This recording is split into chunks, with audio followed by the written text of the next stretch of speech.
Lewis MacDonald. To ask the Scottish Executive what annual provision will be required to meet the costs of the Aberdeen Western Peripheral route over the next 30 years if it is procured under the NPD model. Stevenson.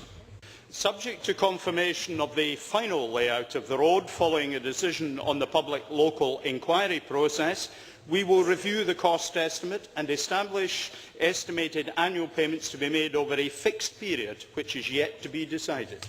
Lewis MacDonald. I am sure the Minister will recognise that if the project is delivered even at the figures that were estimated some years ago, he would still be looking at annual payments, perhaps over a 30-year period, in the region of £16 to £21 million.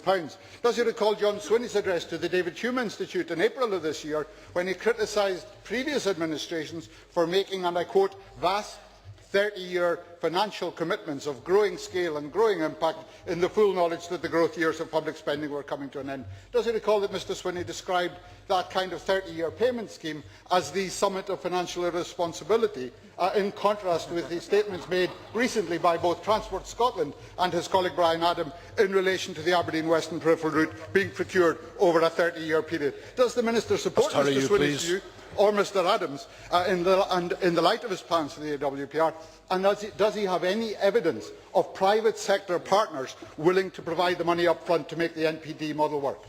Minister. The NPD model and its plans to be used in the AWPR are not new. They were published in our infrastructure investment plan in 2008.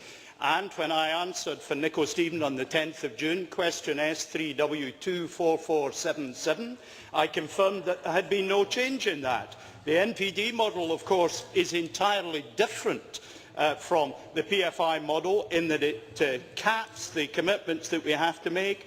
We will, of course, as we go forward with this project, look at exactly how we take it forward, but there is considerable interest in NPD projects being brought forward by this government.